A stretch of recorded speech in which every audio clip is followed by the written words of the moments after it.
I asked you just now if you have a cold open. You slacked off, didn't you? You didn't say I was doing a cold open. You said, leave it to me, Si. I've got it. No, I've got an intro. I said if you could come up with a cold open, that would be wonderful. You asked me to come up with a cold open? Yes. Once again, like yesterday, I will scroll back through the messages and show you. There's a whole conversation that you and I had that you don't where remember. I didn't read. I didn't read any of it. Oh, thank you very fucking much. Cold open. Opening of cold things. Webster's dictionary describes cold as... well, you know what? Actually, I don't need to make something up. We can actually check that. Fill air for a minute. And I'll, for God's sake, let's just roll the intro. No. This is going to be good. Don't worry. I promise you that they're more interested in that than they are in what have you seen, what have I, or any other shtick that I'll come up with. Just hang on a minute. Webster's dictionary. Webster's dictionary defines cold as having or being a temperature that is uncomfortably low for humans. I don't remember how we got there, but I feel blessed. Let's have an episode.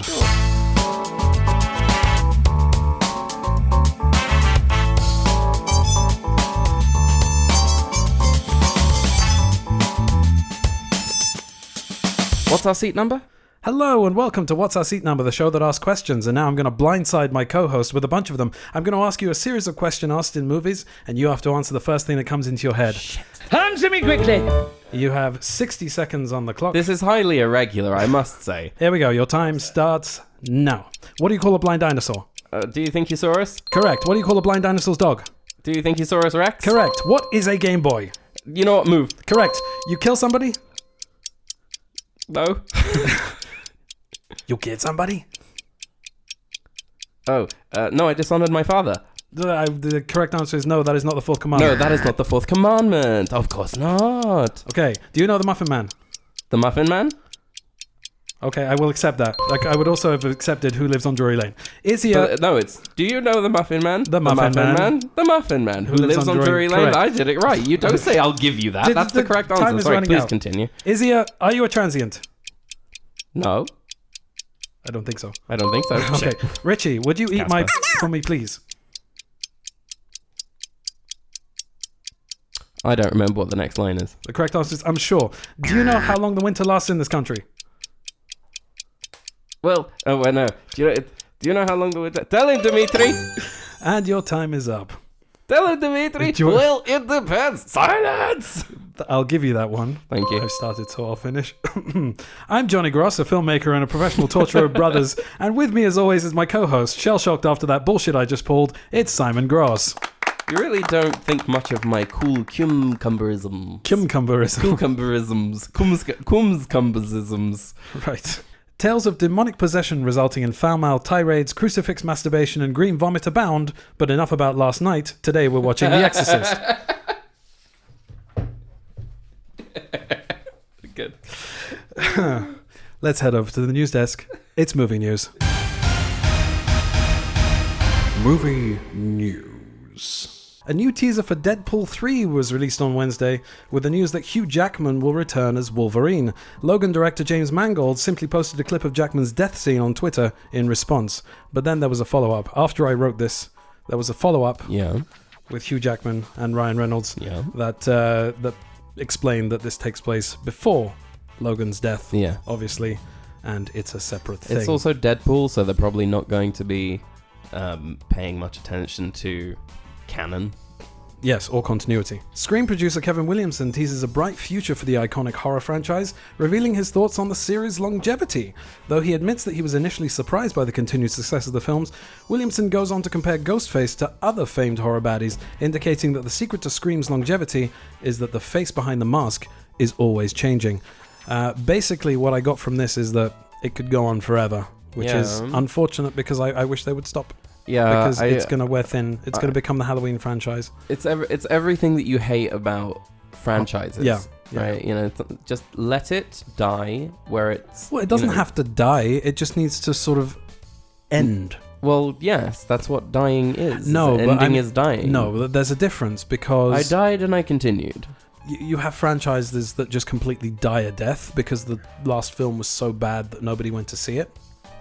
Or you could end on a high. You could end on your own terms. Star Trek 4 is in dire straits at the studio. It's been removed from Paramount's release calendar after losing WandaVision director Matt Shankman to Marvel's Fantastic Four reboot.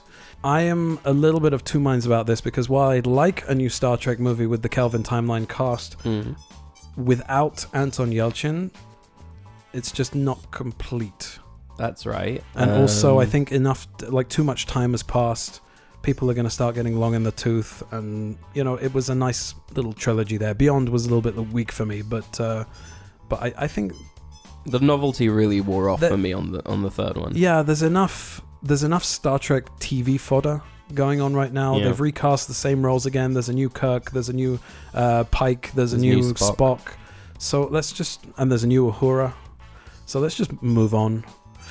Yeah, the upcoming Blade reboot.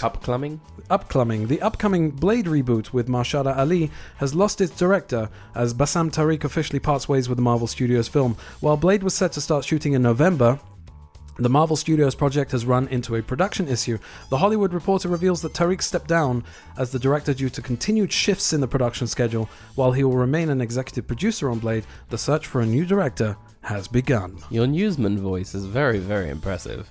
Thank you. Yeah. No, actually, your newsman voice is a little bit more authentic. Oh, because I go down. You go down. Yeah, I do. Good go morning. Down. This is the news.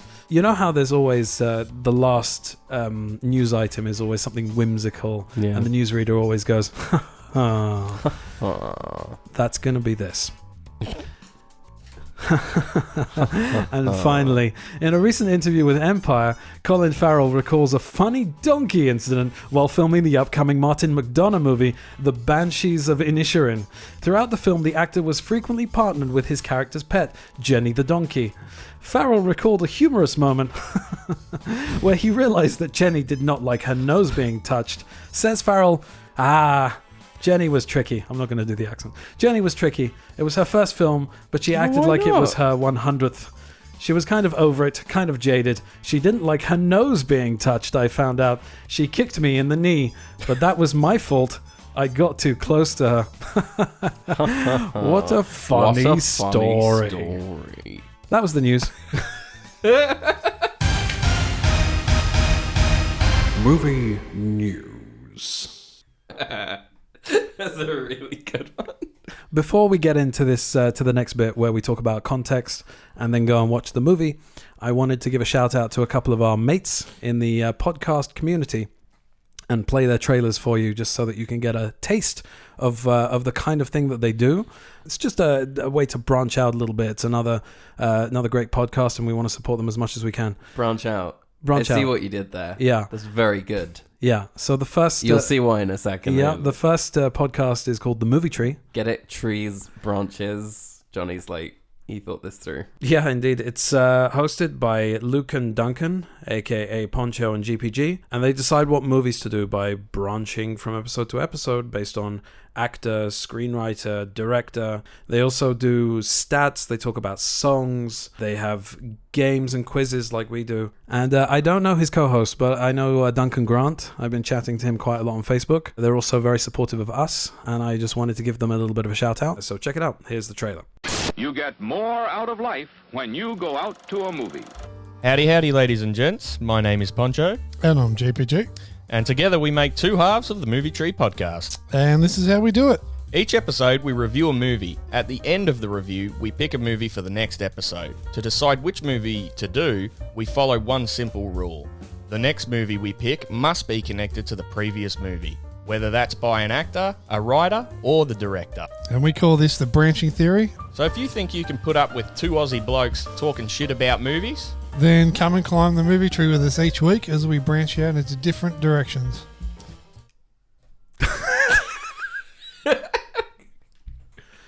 Johnny just comically looked at his watch as if waiting for the trailer to pass because we both paused, even though we don't have to. Through the magic of editing, the trailer goes in. We are not actually listening to the trailer. Yes, the trailer doesn't actually exist yet. Duncan's going to send it to me afterwards. It's a fun podcast. Give that one a listen. The other podcast I wanted to talk about is a podcast that we've mentioned several times on the show already. Several times? Yes. It's Film Floggers with host Ben Davis. He also co-hosts with a lot of other people. There's Dan, there's Tom, there's Fiona. Lots of different kinds of episodes. They do 15 minutes of flog, where they limit the amount of time they have to review a movie to 15 minutes, with hilarious results. At the moment, they've got 31 days of Flogoween. They're reviewing all horror movies for the next 31 days. They have a show called Nitpickers. So lots of different kinds of content going on there. And here is their trailer. Get it in, get it on, and enjoy the flog. Welcome to Film Vloggers, Oh, harder, Daddy. the only film review podcast, thankfully, that poses the question, does watching this film feel like flogging a dead horse? There he is, beating that dead horse. Introducing your hosts. First up, her Irish potty mouth turns the air a whole new shade of blue. It's Fiona. Say hello, Fiona. And why the is Dan Mackers doing our intro? I want me gold. That's great. It's great. She's adorable. And your second host needs no introduction. The man, the myth, the legend. Like I said I'd do this. I said I'd do this for you. I'm not reading this. It's the guy who waffles too much. It's Ben. Cooey. I'm making waffles. So what are you waiting for? Grab your whip, mount your dead horse, and let's get on with the flog, shall we?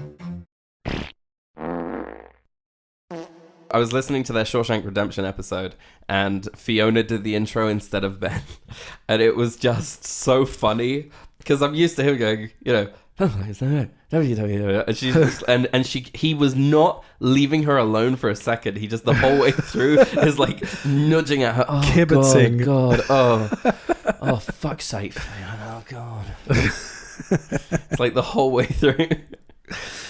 Anyway, so those are our podcast recommendations. I'm sure there's going to be a jingle. Play it now. So, context. You have not seen The Exorcist. No, I have not. I have seen The Exorcist many, many times. I remember the first time I saw it in England. I should have. I made a mental note for myself to do some research about this, because I don't exactly remember what went down, and then I didn't. Because the kids came home, and that was the end of the story. But It was you almost said the kids home. Hemcomb. The kids homecomb. Well, I guess I'm leaving that in now as well. No.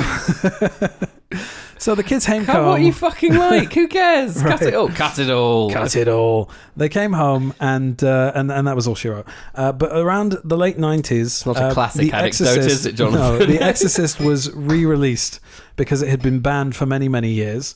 And you're going to see exactly why. There's quite a few scenes that would probably be considered video nasty or blasphemous. But I saw it first time on, I think, Film 4.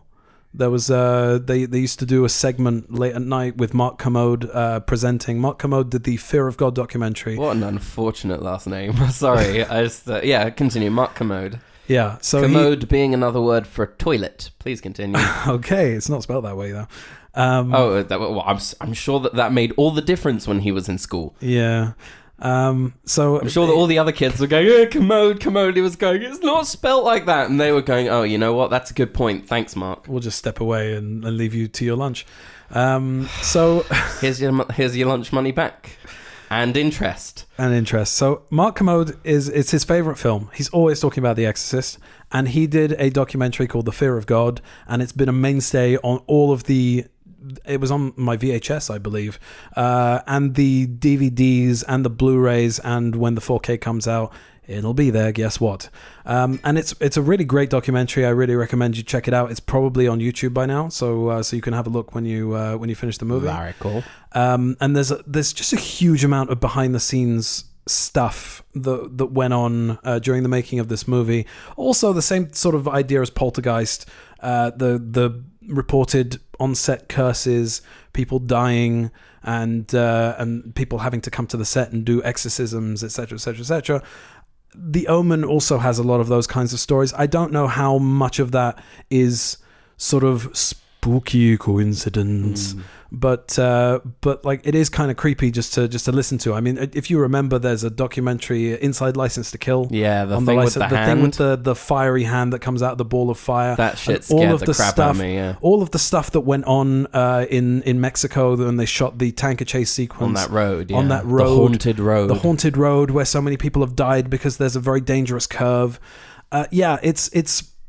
It's very creepy. Whether it's true or not, it doesn't matter. And I remember also watching the Blair Witch Project fake documentary that came with the movie on the DVD. It's also, it's also fabricated. It's also fiction, but it was so well done and so very sort of realistic in the way that it was shot and the way that that the interviewees spoke about it, that it creeped me the fuck out. So all of those stories creep me out anyway. But in general, I remember you talking about movies that involve demonic possession kind of giving you like shivers down they give me down the your spine, heebie-jeebies, and haunted house movies and things like that. So those are the things that I personally gravitate to. Exorcism of Emily Rose. No, they give me the heebie-jeebies, but I gravitate towards them. Yeah. Like the whole point of watching horror movies is to get the heebie-jeebies. That's why you watch them.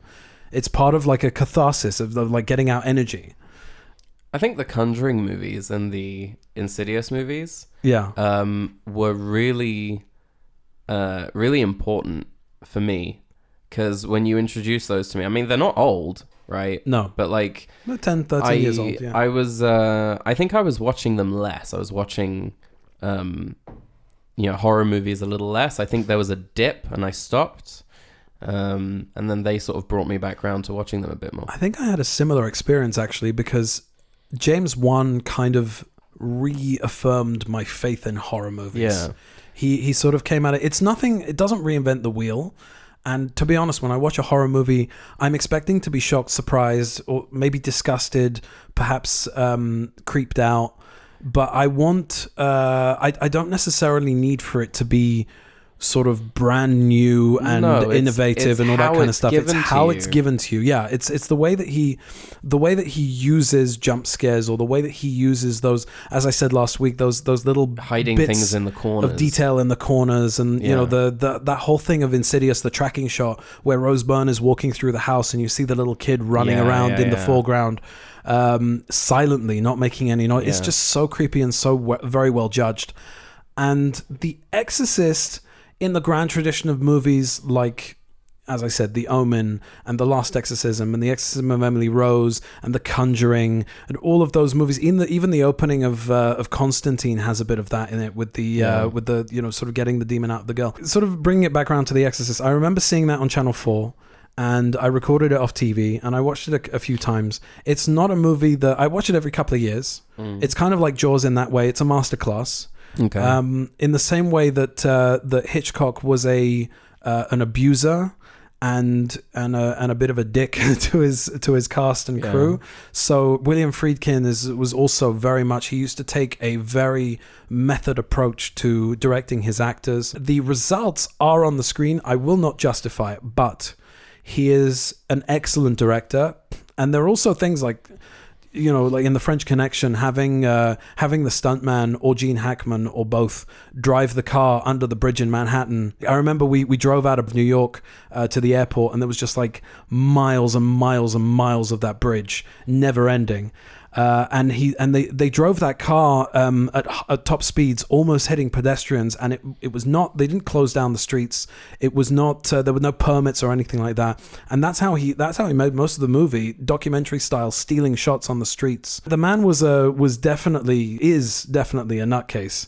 But I really do appreciate the craft that went into making the movie. Yeah. But anyway, I digress. The film itself is a lot more than what people talk about. Right. So it was banned for being a video nasty. and for being blasphemous. The book is much worse. William Peter Blatty's book, I have that. It's much worse. Really? In the same way that the Book of American Psycho, Bret Easton Ellis's Book of American Psycho, is much worse than anything Mary Harron put on screen. Okay, wow. That's much worse, much worse. And in a similar, if you put it into perspective, think about the hobbling scene in Misery versus the axe that Annie Wilkes uses in the book. Yeah. What Stephen King was writing in It is also had to be, excised from the script of the movie that they made, of both adaptations that they made, because it was too graphic. Things that go on in books are generally more graphic than what people are able to tastefully put on the screen. There's no censorship. There's no censorship, but there's no limit to what you can do with your imagination versus what you can put on screen and realistically have an audience buy and not be fully grossed out with. Yeah. Your brain's doing the work. Right, exactly. The movie itself is a lot more drama, crises of faith. There are hints of molestation as well, and various things. You're really selling this to me, Johnny. It's a very potent drama as well as being a horror movie. Is it going to really, really affect me? Because we could have watched something like The Frighteners, yeah? I'm not sure. As I said, when I was a kid... Or The Addams Family. When I was a kid and I watched this, I found it comedic. Mainly because the demonic possession scenes, when you're 14 or 15... it's the kind of thing that you laugh at because you're immature. Yeah. But you look at the stuff that goes on around it, and it's a 2 and a bit hour film, and I would say that the demonic possession stuff makes up around 20% of it. So there's a lot of like really meaty drama in there that I really like. So that's what I mean when I say it's not necessarily what you would imagine that it is. There's a lot more to it than just the power of Christ compels you. You know, it's more than just that. Anyway, I waffled on enough about the movie. Let's go and watch it. What about my context? You don't have any. You haven't seen it. But I told you yesterday on WhatsApp that I also have something for context. Oh, you have something for context? I sent you a message. I didn't see it. I'm sorry. I completely now ignored who's your not reading messages. Yes, I completely ignored your message after you ignored mine. I'm just wondering. No, you didn't know I'd ignored yours, so you just ignored mine. I knew that when I went to get the kids and I met you, you told me that you ignored my message. I know, but I think I sent you this message before I met you when you went to go and pick up the kids. So you just ignored me. Bickering. No, this is very small. It's just... it's all right. I wouldn't put yourself down like that. Sorry, go on. He's resting his head on the pop filter. You're going to have to adjust it again now. Fuck me. Just roll the fucking movie. No, go on. Tell me your context. Go ahead. It's you had it on VHS. I did indeed. And then you got it on DVD. And I remember always being scared of the cover of it. The guy in the trench coat and the hat looking up at the house. Max von Sydow playing Father Merrin. Like that always creeped me out a lot. It's a very, very iconic image. Yes. And you told me that it's really, really scary and that I shouldn't watch it. Because as we've established in previous episodes, you, when I was younger, you were in charge of the sort of monitoring of what was... The censorship, as it were, yeah. And you told me under no circumstances do I watch this movie. I wanted to protect you. I understand. I did that a little bit, and it got to the point where I just never watched it. Yeah. And I never sort of went, I really want to watch this movie because you'd made it sound so bad. It's like not, as in not a bad movie, as in you made it scary. What? How old were you? VHS time. It was also DVD time. It was also while we were here, like when I was a teenager. You weren't telling me what I should and shouldn't watch, but you were suggesting to me like that this sort of thing would really make me, because I was very affected by haunted house movies. In your mid-teens, you were very sensitive to that kind of thing, and because I still have nightmares today, but now they're weird things like, I'm living in a building in New York and we're looking out at this lovely view, and me and Shosh are here, but she's annoyed with me for something and she won't tell me what it is, and I don't remember having moved to New York and all my stuff is still here in this country, and I sort of ask Shosh what's wrong, but she's disappeared, she's gone. I can hear her in the other room because she's moving around, but I don't see her and I don't know where the entrance is to the other room. And then there's like, okay, but who did pay the rent for this very high-rise apartment? And is it really New York or is it just like Gotham City, right? Like that's the weird kind of nightmares I'm having. Oh my God, lots to unpack there. Roll it.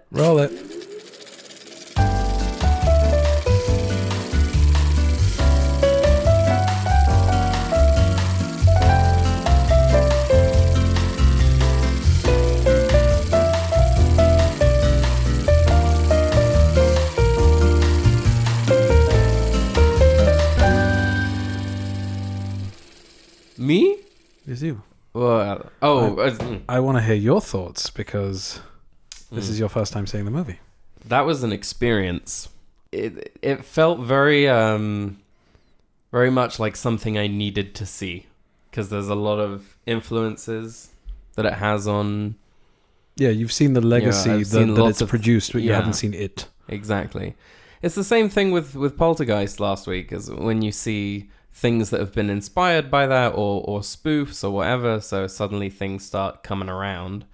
I don't know that I'd call it the scariest film of all time, as is the tagline. That's a promotional thing. It's definitely not the scariest film of all time. Probably even not at that time, but that's not what it's for. I mean, the money that had to go into substantiating that claim boggles the mind. Yeah, look, I mean, it's definitely shocking in certain places, but I think that in general it wasn't made to be a horror movie per se. You can see what he was trying to do. The final act is all exorcism. Yeah. But everything, a lot of what's leading up to that, it's a good 80% of the movie is just drama. Yeah, it takes a long time to get to priests getting involved. There's a lot of very abrupt. I feel that it kind of suffers for that because, it's a very abrupt ending to all things. It's also very. I'm not sure. I don't remember, but I think maybe the director's cut gives a little bit more breathing room. It's another 10 minutes, so I don't know how much more it can really do that. But I opted for us to watch the theatrical cut before. If you wanted to watch it again, maybe watch the director's cut. But I wanted for you to see the theatrical cut, to see the original intent. Well, much like Black Phone, I'm not sure that this is the sort of thing that I'd rewatch. Okay. It is something that I'll rewatch. I thought that the whole final act was a lot of abrupt things happening, which I guess makes sense because the things that were happening are abrupt in themselves, like death. Right. Right. But I felt that the word abrupt is an apt description of a lot of things in that film. It abruptly cuts to, very violently cuts to different, shots and scenes and loud noises of a crowded pub, Yeah. It's just very aggressively cut. Yeah, it alternates between these long, drawn-out scenes and this almost sort of staccato quality that he cuts in the middle of a conversation sometimes. Not in the middle of a sentence, but in the middle of a conversation that he gives you just enough information that you need without hanging around too much. The longest conversations are with the detective, with Kinderman. Yeah. It's definitely a slower burn than Poltergeist. Yeah, it is slower. I thought that the pacing was actually really good because I was thinking to myself, okay, how much of a film can actually be about an exorcist or about an exorcism? I mean, for the first half, he's almost sort of amassing images and sort of drip feeding you certain things that. When you see the finale, the demon is using all of that stuff against Karis and against Chris McNeil, against her mother. There's very little backstory to Father Merrin. Yeah, you have that sort of extended opening sequence in Iraq that gives you there's atmosphere there that it sort of immerses you in the. Yes, but it doesn't give you much else. It just shows you Father Merrin going about an archaeological dig. It shows him discovering the statue of Pazuzu. That's the name of the demon. How'd you know that? Did I miss that? In the book, I believe, or maybe in the sequel. It's just something that I know. But okay. There is a meaning to the opening sequence. It's scene setting. I thought it was just setting up that he is incredibly old. Yes, he's very old. We talked about that actually during watching the opening there. That you asked me, has Max von Sydow always been ancient? Obviously, I know it wasn't. I said Max von Sydow in this movie looks like Max von Sydow in movies from more recent years, right before his passing. Right. And you asked me why they cast Max von Sydow, why they didn't just cast somebody older. Yeah. And I think the reasoning is the same reason why they cast Marlon Brando in The Godfather. In 1972, he wasn't that old. It's a very similar kind of situation. They kind of aged him. Just finding a they gave really, him- really good actor. Of Yeah, that they gave caliber him is jowls rare. and stuff like that, but he's able to act through the makeup and create a feeling of years gone by, of sort of like a, not a wizened quality exactly, but he's able to carry himself. Like Max von Sydow walking in this movie, you feel like it's an old man walking. You feel like it's Max von Sydow from Minority Report. Right. Instead of Max von Sydow from The Seventh Seal. And I said to you during that's what they missed in The Irishman when they tried to de-age all of those actors, is that they were not able to carry themselves like younger men. Yeah. They de-aged them with CGI, but they still hobbled along like they needed to Exactly. clear out that old prostate. and also we talked about briefly. No. We talked about No, we're just going to slide on past the prostate. Just slide through the prostate. Are we talking about things sliding down with little resistance With again? ease. With ease. Past the prostate. Why'd you got to take it there? Why'd you got to take it there? I didn't take it anywhere. I said they're wobbling around like old men who need to clear out the prostate, and you just carried on talking. So I assumed that you were either in a very blasé manner continuing just past what I said, or But you're the one who took it to the I was in the middle of a thought. I apologize. How rude. Please continue your thought. How rude. No, so we were talking a little bit about Back to the Future, and the opposite is true. Not to say that Leah Thompson and Crispin Glover and Michael J. Fox and obviously Thomas Wilson, they're not bad actors in any way, shape, or form, but it's they did it for more of a comedic effect as opposed to realism. And you can see that Max von Sydow playing Father Merrin is trying to really give that feeling of age. He's So anyway, that's I think that is the reason for it. Just trying to get the best actor possible. I've written here: why is he wearing a cardi in 30-degree heat? Yep. And I No wanted complaints here, no arguments. Yep. Owen Roisman, the cinematographer, just shout out there because this is a beautiful movie.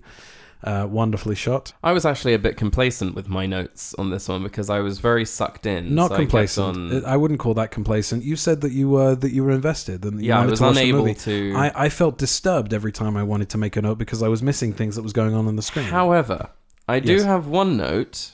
Yes, please. That I snarkily managed to get in there, so I will read it off now. Go ahead and snark. Would the medical bills not be cleaning her out for all of the times that she goes to doctors in this movie? But you can see that she's quite rich. That she's quite rich. That she's an actress. She's a Hollywood actress, and she's got a beautiful house in the middle of Georgetown, which cannot be a cheap place to live. Right. Yeah. I've actually been there. I showed you during the movie. I got pictures of it, of the steps and the plaque that is put up by the steps. The window that they fall out of is not actually there. Where the steps are in relation to the house, it would not be possible to fall out of the window and down the steps. So they had to build that in order to make that happen. But it's really it's a really beautiful town, and I got a really nerdy kick out of walking up and down those steps. Sure you did. Yes. Surprised you didn't go, well, I'll just throw myself down these just for the fan serviceness of it. Actually, my wife went off to do something else and left me to it, basically. She was like, yeah, you just creepily walk up and down these stairs where people died in a film. I think she waited around the corner or something, but like she let me go up and. What, you think it was she was creeped out by it or something? No, she doesn't know. She's never seen The Exorcist. She doesn't know she doesn't anything care. about it. Okay, Yeah, she doesn't care. Makes sense. I made a note about tubular bells. That's going to come back. Tubular bells? Yeah. Oh, I see. Tubular bells. Oh, I see. You said tubular bells. Tubular and not Why didn't you say tubular? Tubular. Tubular. Yeah, I was sitting on the tube. Yeah, it's interesting because that is a pre-existing track. It wasn't written for the movie. And there's some trivia corner there that I'll get to. It sounds a little bit like the Halloween theme, actually. Or rather, the Halloween theme sounds a little bit like that. That's a good point, yeah, because it came after. Okay. I wanted to talk to you about the operation scene, because that we talked about a little bit in the pre-bit. What did you think? Because that apparently is the scene that had people What did I think? vomiting in the aisles and fainting think? and stuff.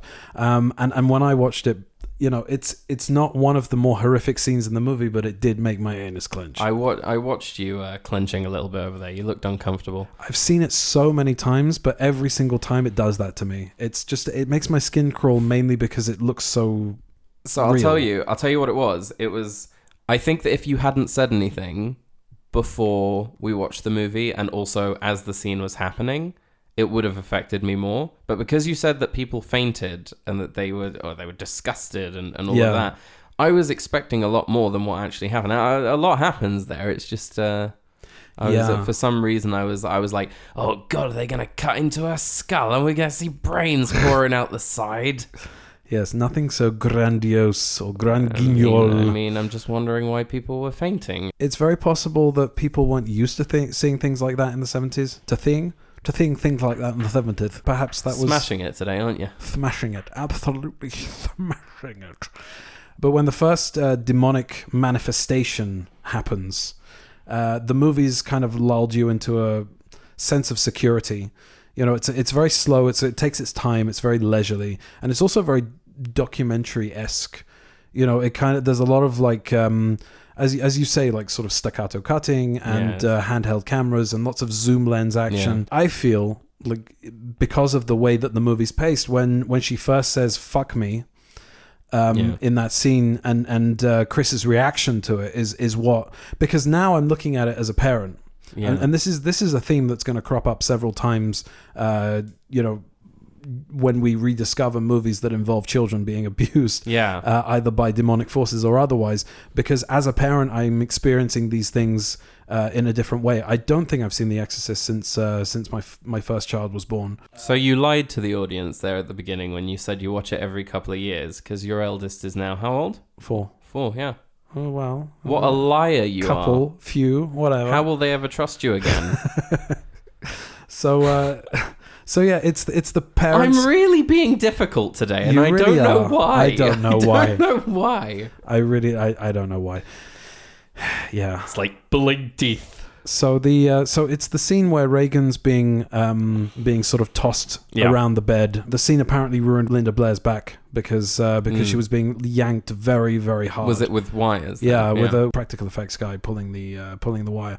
It's kind of shocking because she's established as this really sweet little girl, and the relationship between Chris and Reagan is very sweet and very very sort of well established by this point in the movie. You get sort of little hints of the father sort of neglecting her on her birthday, not being around, post-divorce, etc., etc. And then, this language coming out of this little girl's mouth, and Ellen Burstyn's acting, the way that she reacts to that it affected me this time quite a lot. Yeah, she really plays the haggard look very well. Yeah, I think she gives a great performance in this movie. All of this stuff, like if you haven't seen the movie before, like it's quite shocking. Yeah. That it suddenly happens like that. Yeah.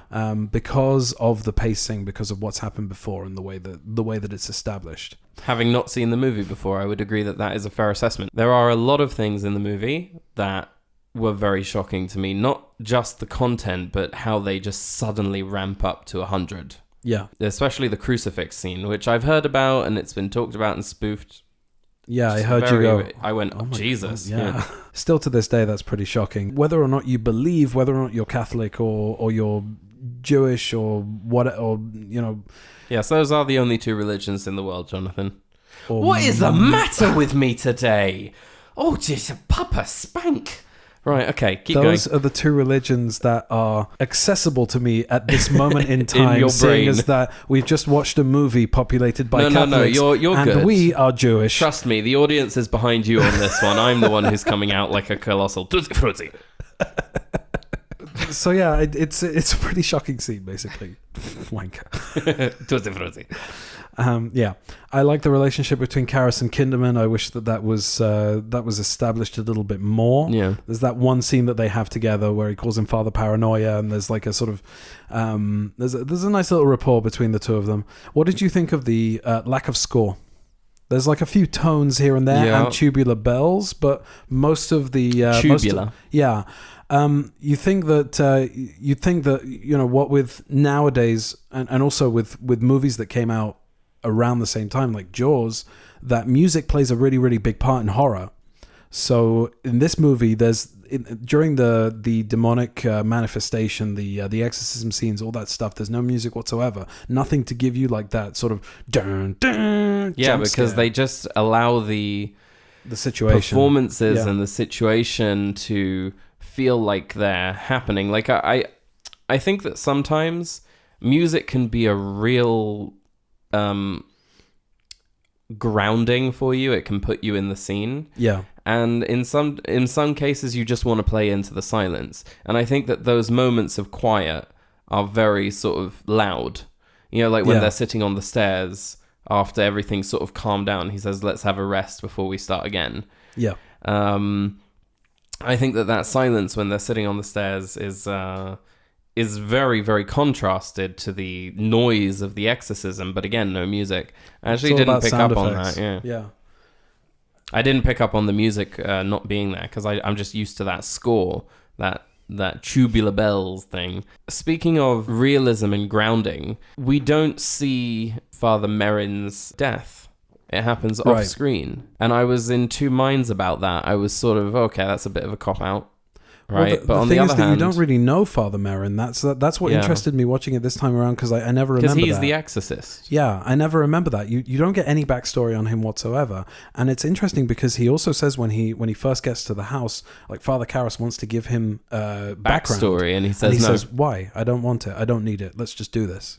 And that's maybe that sort of speaks to the other side of it, that we don't need to know anything about Father Merrin. Just the fact that he believes in it so much that he's coming. That's a really interesting point, though, Johnny. Like you're saying, like it's his reaction to, don't you want to hear backstory about this person? And he's like, no. Is the director telling the audience you shouldn't care either, like about his backstory? That's a really astute observation. All you need to know about him is that he's the kind of man. He has so much faith that he would come and give of his time and his energy and ultimately of his life in order to save this little girl. And he knows nothing about her, and he doesn't want to know anything about her. Perhaps there's even a shade of Quint or Captain Ahab about him, that he's chasing this demon, and he could have been chasing this demon for many years. That's really interesting. I read something completely different into that. In that, you know, he didn't want to have any kind of weakness or attachment by hearing the personal backstory. He didn't want to feel anything about it, because that would sort of impede his work, would make him vulnerable, which is exactly what happens to and he didn't want to Karras. he didn't want to give ammunition to the demon. That's what I thought of it, but it's really interesting the way that you've presented it to me now. So you get a sense that he's devoted his life to that study, the study of sort like of what's of he doing in Iraq with Yeah. the archaeological dig, is he's probably studying or searching for artifacts relating to, what is it, Pazuzu. I want to talk a little bit about Burke, because I mentioned before we watched the movie about sort of allusions to molestation, and I said something about the book containing more information about that. Apparently, I did a little bit of a search here. I don't remember the book because I haven't read it in many, many years, but I did buy it in a secondhand store recently, so I might give it another read. But apparently there's nothing more about that. It's more about Reagan's fear of Burke replacing her father, that he's a possible suitor, and in the movie he's not really presented as a possible suitor. And Reagan says to Chris, you know, what about Burke? I heard that he really likes you and whatever. And Chris is like, Burke's just a friend, and there's no way that there's anything more than that. You think that it was the demon getting Burke out of the picture? I'm not sure. That what I read also before coming here was that the demon wasn't after Reagan at all. The demon used Reagan to get to Father Karras. Because of the amount of torment and sort of anguish that Karras is going through with his mother, and the fact that she died and he wasn't there, and whatever else he's gone through in his life before we meet him in the movie, alcoholism, etc. So you think that the demon was drawn to him? The demon was drawn to him. He actually says, it's an excellent day for an exorcism. It'll bring us closer together. And he said, what, you and Reagan? He says, no, you and us. So actually, by the way, that line is what I say every time I get a cold. and my throat gets scratchy. That's every time I go, what an excellent day for an exorcism, like that. What an excellent day for an exorcism. Lovely. Yeah. Anyway, you're horrible. I'm not horrible. I'm just misguided. Anyway, so yeah, there's definitely an interpretation that the demon was always after Father Karras. Yeah. But anyway, the Burke thing, there's no signposting or foreshadowing of any kind of molestation. Yeah. And then you hear all of Burke's death, all of that happens off screen. Yeah. And you hear that Burke was up in Reagan's room and she was left with him by herself. And the question is, what was he doing up in her room? What was he doing up in her room? And then, you obviously find out that she twisted his neck and threw him out the window. Or rather, Pazuzu twisted his neck and threw him out the window. And Kinderman is investigating Burke's death. That's why he comes into the picture. Yeah. I read something online while we were watching the movie that people have said, why does this keep coming up? There is absolutely no evidence to support the idea that Burke molested Reagan, but it does beg the question, why was he up in her room? I mean, it's just in his behavior that he's very greasy and oily, and that he's drunk. Very sort of drunk. And then in the crucifix scene, her head twists around and you hear Burke's voice coming out of Reagan's mouth say, You know what she did? Your daughter. It might be that he's saying she killed me, or she killed Burke, rather, because it's not Burke speaking, it's the demon.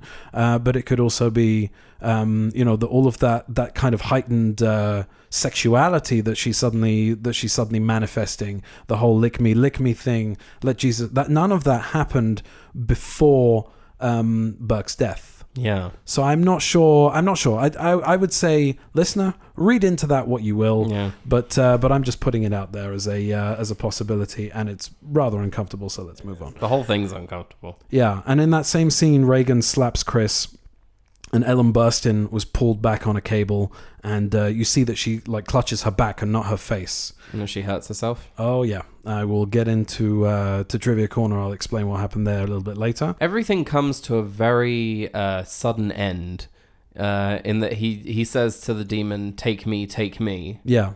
I didn't know that was an option, really. But also, so he's jumped out the window. That hasn't killed the demon. Has it moved on to Father Dyer then? No, I'm not sure. I think being that the demon was probably after Father Karras, that was it. Like, Father Karras not being alive kind of defeats the purpose.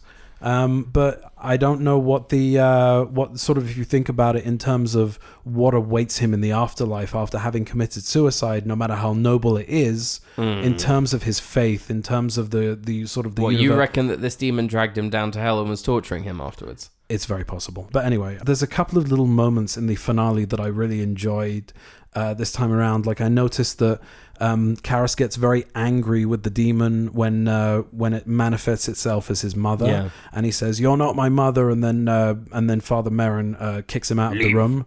Get out and go and get the precogs.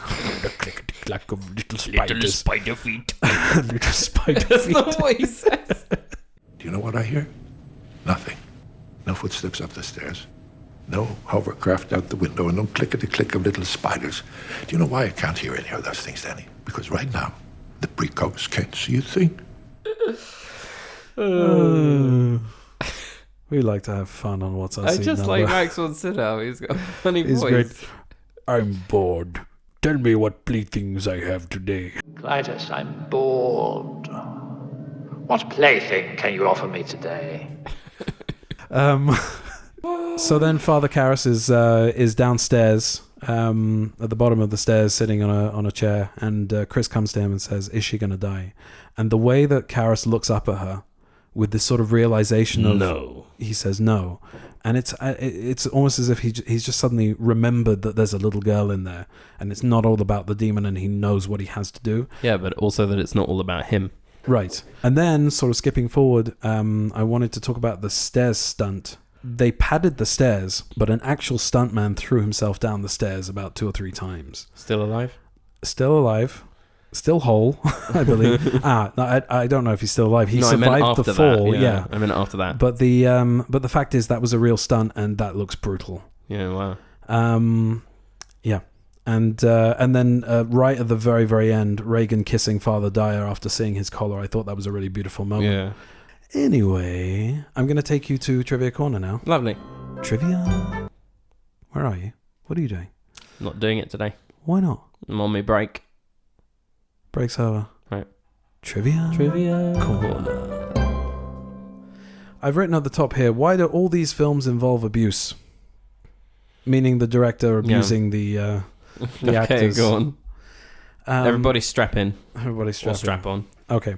The scene where Reagan projectile vomits at Father Karras only required one take. The vomit was intended to hit Jason Miller in the chest, but the plastic tubing misfired, hitting him in the face. His reaction of shock and disgust while wiping away the vomit is genuine, and Miller admitted in an interview that he was very angered by this mistake. I mean, mistakes happen. Calm yourself. They do, but this is not what I'm talking about. We'll get to the abuse a little bit later on. Okay. In an interview... here we go. In an interview, Jason Miller stated that he had a major verbal confrontation with William Friedkin after the director fired a gun near his ear to get an authentic reaction from him. He told Friedkin that he is an actor and that he didn't need a gun to act surprised or startled. Yep. Due to death threats against Linda Blair from religious zealots who believed the film glorified Satan...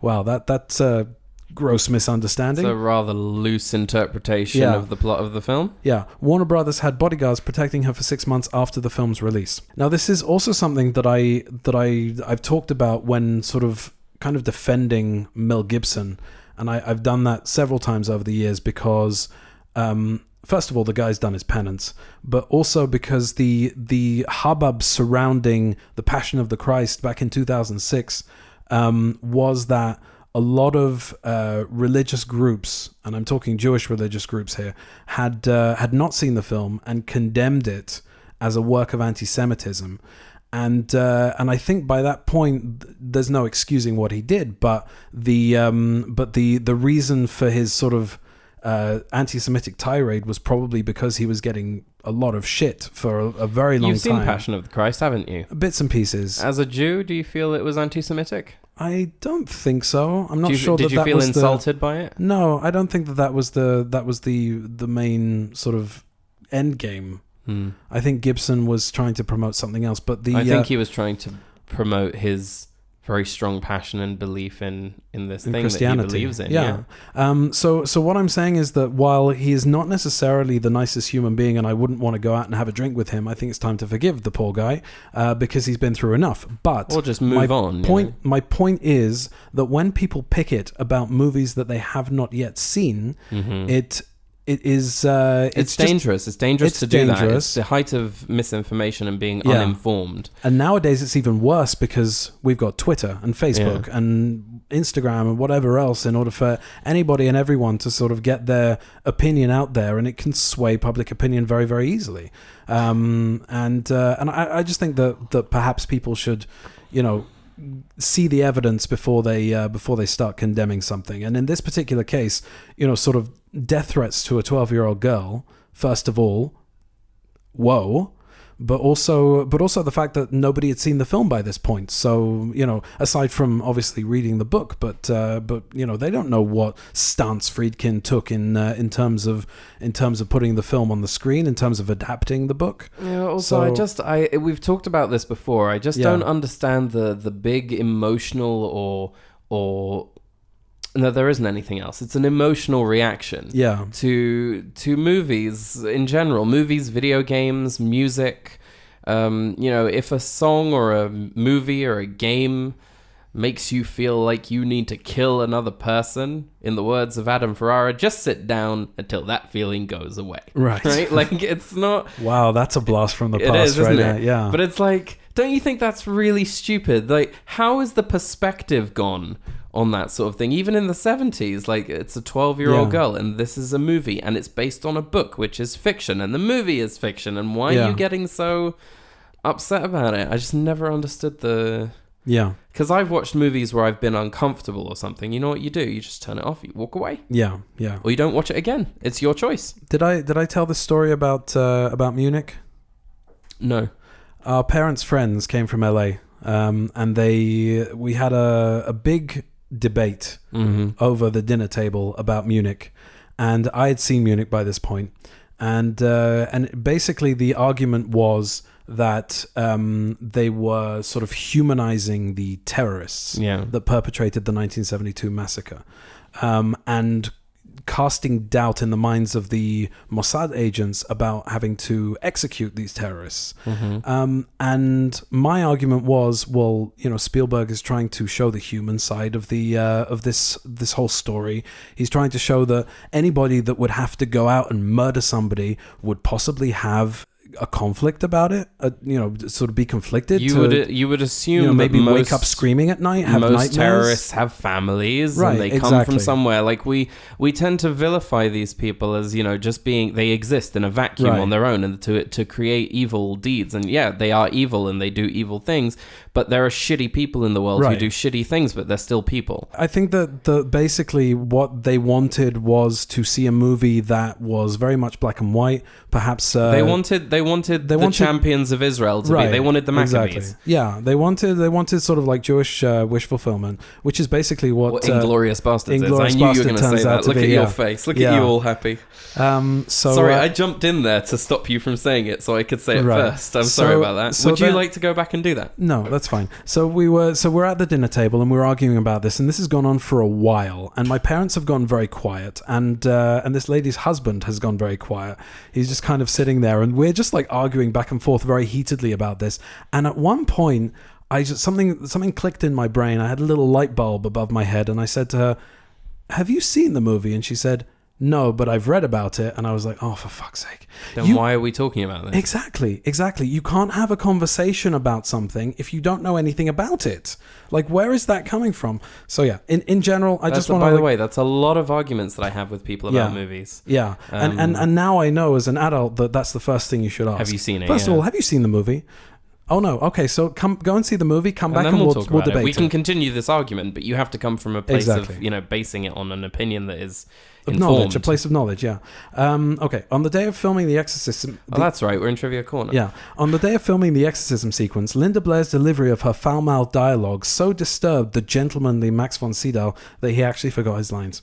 The bedroom set had to be refrigerated to capture the authentic icy breath of the actors in the exercising scenes. That's really scenes. Cool. Linda Blair, who was only in a flimsy nightgown, says to this day she cannot stand being cold.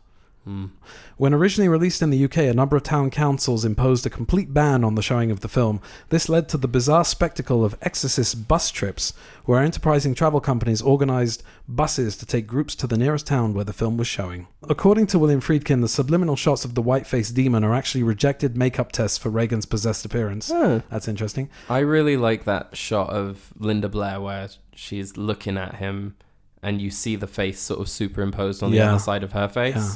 That's a really good shot. Yeah. Actress Mercedes McCambridge, who provided the voice of the demon, insisted on swallowing raw eggs and chain smoking to alter her vocalizations. The actress, who had had problems with alcohol abuse in the past, furthermore wanted to drink whiskey, as she knew alcohol would distort her voice even more and create the crazed state of mind of the character. Fuck me. Jeez. I think she wanted an excuse to drink and smoke and eat raw eggs. Yeah, and her agent slapped The Exorcist on her desk and she went, "This is the moment you've been waiting for, love. This is perfect." As she was giving up sobriety, she insisted that her priest be present to counsel her during the recording process. At William Friedkin's direction, McCambridge was also bound to a chair with pieces of a torn sheet at her neck, arms, wrists, and legs and feet to get a more realistic sound of the demon struggling against its restraints.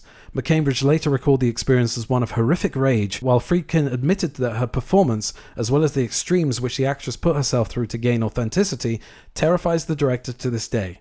This was probably the reason why Friedkin declined to call back McCambridge to provide the demon's voice for the film's TV version, instead deciding to do the voice himself. Ugh. It's like the last couple of episodes, the Trivia Corner has been just as harrowing as the movie experience. Yeah. It's really quite... yes, I was re-listening to the Poltergeist episode, and I went like... Keep it light, because you're talking about people dying and stuff, and you just like ignored me. You're like, no. Leathery rectum. Yeah. The studio wanted Marlon Brando for the role of Father Merrin. William Friedkin immediately vetoed this by stating that with Brando in the film, it would become a Brando movie instead of the important film he wanted to make. Yeah. Upon its initial theatrical release, the film affected many audiences so strongly that at many theatres, paramedics were called to treat people who fainted and others who went into hysterics. Are we just in a more cynical time? Have we seen more things? Is that it? I don't know, maybe. Like, why am I not more upset about this? Like, I don't know. It didn't affect me. Yeah, okay. Though often cited as one of the most shocking scenes in cinema, the crucifix masturbation scene was greatly toned down from that of the novel. In the source book, the scene is much longer, gory, and sexually explicit, with Reagan suffering a broken nose, butchery of her genitals, and orgasming. Whoa. Before starting the exorcism, Father Merrin... thank you. No, thank you. Before starting the exorcism, Father Merrin asked Chris whether her daughter has a middle name. In the Middle Ages, Catholics used to give their children several names as they believed it would hinder Satan from finding out the child's real name and controlling one's soul. Director William Friedkin eventually asked technical advisor Thomas Birmingham to exorcise the set. He refused, saying an exorcism might increase anxiety. Reverend Birmingham wound up visiting the set and gave a blessing and talk to reassure the cast and crew. During a 1984 reunion of the cast of The Exorcist on Good Morning America, Ellen Burstyn told a story that when she was in Tucson, Arizona filming Alice Doesn't Live Here Anymore, and The Exorcist was opening in that city while she was there, she went to see it. She stated that the scene where Reagan has her arteriogram was the part where most people fainted. After that scene, she saw a woman wobbling up the aisle, so Ms. Burstyn followed her. When the woman finally fainted, Ms. Burstyn was at her aid, loosening her collar and talking to her. Then the woman began to come to, and Ms. Burstyn realized that if this woman opened her eyes and saw her, this might cause the woman to panic. Ms. Burstyn's exact words were that she might think she was in the Twilight Zone or something. So Ms. Burstyn asked assistance from another person to help the woman recover. Clever thinking on her part. Indeed. Yeah. In the documentary... Like, in my brain, I'm thinking to myself, like, would I have thought of that, or would I have thought of that and then done it anyway, just to see if it happened? In the documentary included on the 25th anniversary edition, the actors revealed that in many shots it was not necessary to act, as what was captured on film were genuine reactions. For example, Ellen Burstyn mentions that her scream and facial reaction after being slapped by Reagan were due to being pulled too hard by a harness. Linda Blair's screaming was a reaction to being bounced around on her bed. William O'Malley, here we go. William O'Malley is he's a real life priest, not an actor. He played Father Dyer. Okay. And he recalled that William Friedkin slapped him prior to shooting the Last Rites scene. You see that he's standing over Father Karras and he says to him, do you repent? And then he gives him the cross and his hands shaking. Because he got slapped around the face? Because he got slapped by William Friedkin just before shooting, and this caused his hand to tremble while blessing Father Karras, because he wasn't giving the performance that Friedkin wanted. Fucking asshole. He's a fucking asshole. But... every time I watch that scene, it looks authentic, that he's like truly cut up, and he wasn't an actor. So there is a sort of an intent behind it, but the ends do not really justify the means. No. Author William Peter Blatty once won $10,000 on the Groucho Marx show You Bet Your Life. When Groucho asked what he planned to do with the money, he said he planned to take some time off work to work on a novel. This was the result. That's pretty cool. Yeah. An audience member who saw the movie in 1974 during its original theatrical release fainted and broke his jaw on the seat in front of him. He then sued Warner Brothers and the filmmakers, claiming that the use of subliminal imagery in the film had caused him to pass out. The studio settled out of court for an undisclosed sum. They should have gone to court on that one. Okay, so the vomit... is pea soup, no? Yeah, the vomit is pea soup. Specifically, it's Anderson's brand pea soup. The crew tried Campbell's, but didn't like the effect. I don't know why that made me laugh. It was just very sort of matter of fact. And another one of the all cornflakes are made in the USA. Another one of those tomorrow. Joss Stone is a vegetarian. Yes. This is the film debut of Jason Miller. He received an Oscar nomination for his role as Father Karras in this film. And as I said before, he's the father of Jason Patrick of Lost Boys fame. This is his first movie. He's really, really fucking good in it. Yeah, he's incredibly effective as Lalo Schifrin's score was rejected. Friedkin actually hated Lalo Schifrin's score so much that he yelled for the orchestra to stop playing in the middle of a recording session. He grabbed the reels and he promptly threw the reels into the streets in front of Lalo Schifrin and his wife. Wow. Yeah, he rejected the score in a very theatrical way. And couldn't instead, he have just said, I'm sorry, it's not working, I'm going to take my film with me? Yeah, he was no very, hard feelings. He was very passionate about it. Okay, but again, there's no excuse for that sort of behavior. As I said, it was the right decision. that there was very limited use of music, and that and that tubular bells is what he eventually chose to put in certain scenes, because it's very kind of, it's not creepy exactly, but it gives a sort of like it's a feeling of dread, and otherworldly quality, which is probably why John Carpenter nicked it wholesale for Halloween a few years later. But yeah, it's as I said, I'm conflicted because he went about it in a very, very bastardly kind of way. Anyway, enough of the jibber jabber. That's Trivia Corner. Trivia Corner. Oh, that was a shambles. Anyway, that's all I've got. What have you seen? Petered out like a flan in a cupboard. Why is it always a flan in a cupboard? Or a fart in a cupboard. I choose one of those two. Flan in a cupboard is an Eddie Izzard ism. If anybody is a fan of Eddie Izzard listening, you might have noticed that I keep saying "so yes." So yes. That's also an Eddie Izzardism. Eddie Izzardism. Yeah. Eddieism. I have a. Yeah. This film was important for me to watch. Did it live up to your expectations? Did you have any expectations? Here's the thing, is that I don't think I did. Not in the same way that you're really looking forward to something and then you have those hopes sort of smashed. It's, again, I've seen a lot of imitations of it. You know, look, I mean, even from something as simple as Supernatural, where they do exorcisms, you can see where they drew inspiration from this, right? Right. And Constantine. And everything. Yeah. It's one of those things where you can really see why it gets the reverence that it gets. You know? So yeah, it was really important for me to watch. I enjoyed it. I'd like it if next week we did an episode on a movie that was a little lighter. You're talking about something like sort of in a hocus pocusy kind of vein, like or Addams the Addams Family. Yeah. Okay. So we will. Just talk a about little bit lighter, because there's only so much I can take. Anyway, thank you for listening. Thank you for sticking with us. Yeah, thank you very much. Incessant prattle. Also, a big congratulations to Shakus, who's just his wife just had a baby. Congratulations!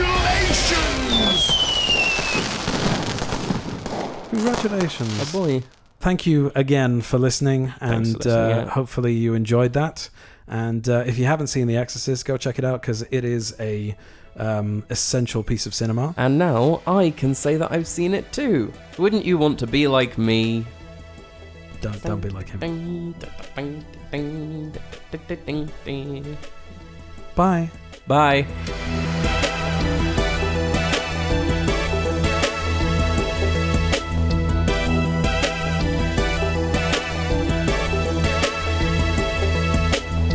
What's our seat number? That seems to be the main marketing ploy at the moment. Yeah. Oh, it's got sex in it? Yes. I really like Ana de Armas. I really like sex. But I think... I really like Ana de Armas, but I think... I really like sex. Fuck you. I really like Ana de Armas. I really like sex. Stop it. Cock.